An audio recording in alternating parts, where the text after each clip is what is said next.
What happens when a beloved actor sits down for what should be a simple morning chat, only to face a host whose ego spirals completely out of control? In just 42 seconds, one careless comment would ignite a television meltdown so shocking that it would leave viewers questioning everything they thought they knew about daytime TV. Kenneth Branagh settled into the bright orange sofa, adjusting his jacket as the studio lights blazed overhead. The morning show set buzzed with its usual energy, cameras positioned perfectly to capture every angle of what was supposed to be a routine promotional interview. He had done thousands of these appearances over his decades-long career. From his early days with the Royal Shakespeare Company to his recent directorial triumph, Lorraine Kelly bounced into frame with her signature smile, clipboard in hand, radiating the kind of forced enthusiasm that morning television demanded. Her voice carried that familiar Scottish lilt that had made her a household name across Britain. "Right then, Kenneth. Lovely to have you back on the show," she chirped, settling into her chair with practiced precision. "Now, I have to ask about your latest film. The critics are absolutely raving, but some are saying it's perhaps a bit too intellectual for general audiences. What do you make of that?" Kenneth leaned forward slightly, his hands clasped together. "Well, Lorraine, I think audiences are far more intelligent than some people give them credit for. When we made this film, we trusted that viewers would connect with the emotional truth of the story, regardless of its classical origins." Yes. But Kenneth," Lorraine interrupted, her tone shifting almost imperceptibly, "some might say that's a rather pretentious way of looking at things. I mean, most people watching this morning are probably thinking about getting the kids ready for school, not pondering Shakespeare adaptations." Kenneth's eyebrows lifted slightly. He had expected the usual soft questions about working with famous actors or funny behind-the-scenes stories. This felt different, more pointed. "I don't think there's anything pretentious about respecting your audience," he replied carefully. "Some of the most profound reactions we've received have come from people who wouldn't normally choose this type of film. Art has this wonderful ability to surprise us." Lorraine let out a small laugh that didn't reach her eyes. "Art, yes. But let's be honest, Kenneth, you've been making these highbrow films for years now. Don't you think it's time to perhaps consider something a bit more accessible? Something that ordinary people can actually enjoy?" The word ordinary hung in the air like smoke. Kenneth felt his jaw tighten almost involuntarily. In all his years of interviews, he had rarely encountered such barely veiled condescension. "I'm not sure I understand what you mean by ordinary people, Lorraine. Are you suggesting that classical literature or thoughtful cinema is somehow beyond the reach of regular viewers?" "Oh, come now, Kenneth, you know exactly what I mean." Lorraine's voice carried a sing-song quality that made her words even more cutting. "Not everyone has had your privileged education or your theatrical training. Most people want entertainment, not homework." Kenneth shifted in his seat, his professional composure beginning to crack around the edges. "I grew up in Belfast during the Troubles, Lorraine. My background was hardly privileged. And I found that people everywhere, regardless of their education or circumstances, respond to stories that speak to universal human experiences." Yes, Belfast," Lorraine waved dismissively. "But surely you can see how your accent has certainly helped your career along. That posh English delivery opens doors, doesn't it?" The comment landed like a physical blow. Kenneth's face flushed slightly, his hands pressing together more firmly. "My accent? Well, let's face it, Kenneth, you don't exactly sound like you're from Belfast anymore, do you? That refined pronunciation, it's very calculated, very much what casting directors want to hear." Kenneth stared at her for a long moment, his mind racing.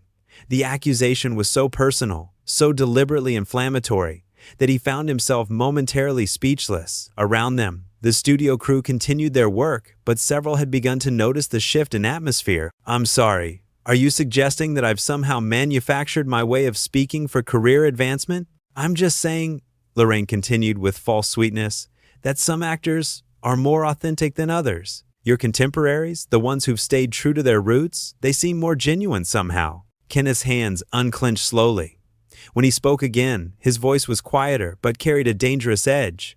"And which contemporaries would those be, Lorraine? Oh, you know, actors who haven't forgotten where they came from, who don't need to dress up every project in academic language to make it sound important." The attack was so blatant now that even the boom operator had stopped adjusting his equipment. Kenneth could feel his heart rate increasing, that familiar surge of adrenaline that came when diplomacy was no longer an option. "I see. So in your opinion, attempting to create thoughtful, well-crafted films somehow makes one less authentic?" "I'm just saying what people think, Kenneth. Sometimes it feels like you're trying a bit too hard to be taken seriously, like you're compensating for something." The words hit their target perfectly. Kenneth's entire career had been built on earning respect as both an actor and director, fighting against those who would dismiss him as merely ambitious or pretentious. To have those exact insecurities weaponized against him on national television felt like a betrayal of the interview process itself. Compensating for what exactly? His voice remained steady, but anyone listening carefully could hear the steel beneath. Lorraine leaned back with satisfaction, clearly pleased with having drawn blood. "Well, that's for others to judge, isn't it? I'm just asking the questions that viewers at home might be wondering about." Kenneth stared at her, realizing with crystalline clarity that this was no longer an interview. This had become something else entirely, something ugly and personal that had no place on morning television.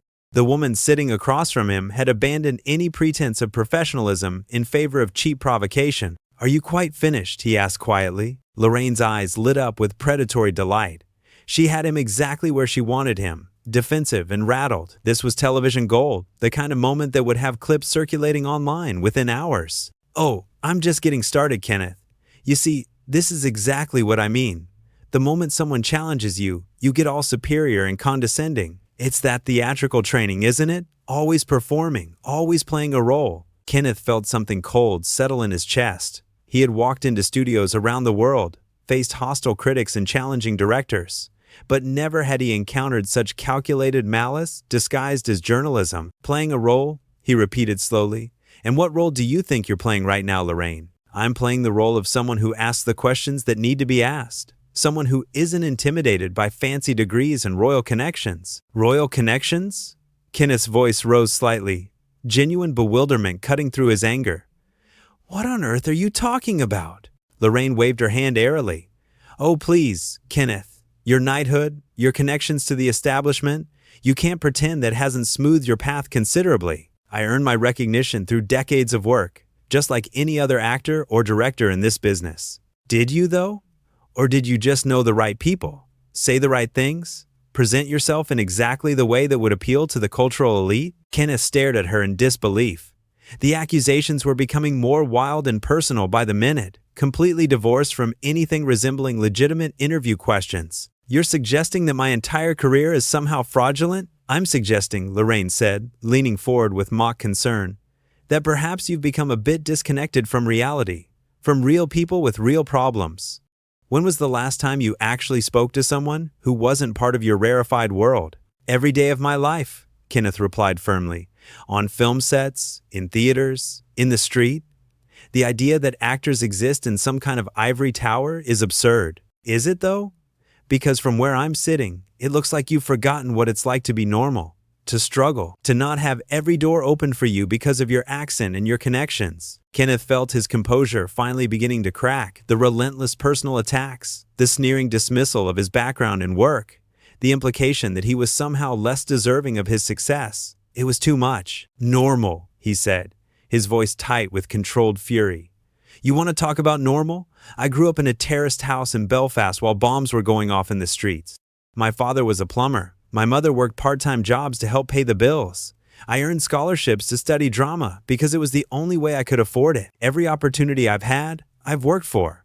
So don't you dare sit there and lecture me about understanding struggle." Lorraine's smile widened. She had successfully pushed him past his breaking point, and now she could deliver the killing blow. "Oh, the poor boy from Belfast story again. How convenient that you've parlayed that into such a successful brand. Tell me, Kenneth, how much do you charge for speaking engagements where you tell that touching tale?" The question was so breathtakingly cruel that for a moment the entire studio seemed to fall silent. Even the camera operators looked uncomfortable, clearly recognizing that something had gone seriously wrong with what should have been a routine celebrity chat. Kenneth sat perfectly still for several seconds, his face a mask of barely contained rage. When he finally spoke, his voice was deadly quiet. "Brand? Well, yes, it's all part of your image, isn't it? The working class boy who made good. Very inspirational, very marketable. I'm sure it tests well with focus groups." Kenneth slowly unclenched his fists, a terrible calm settling over him. He had reached that point that every performer recognizes. The moment when diplomacy dies and truth takes over. "You have absolutely no idea what you're talking about, don't I?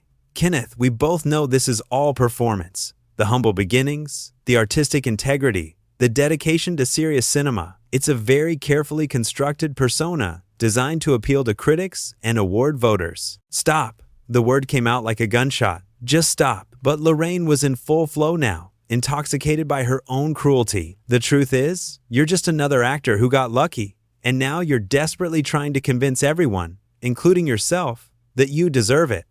That's why you make all these worthy little films that nobody really wants to see. Kenneth stood up abruptly, his chair rolling backward. The movement was so sudden that the camera operator had to quickly adjust his shot. Around the studio, crew members began exchanging worried glances. Worthy little films? Kenneth repeated, his voice vibrating with fury.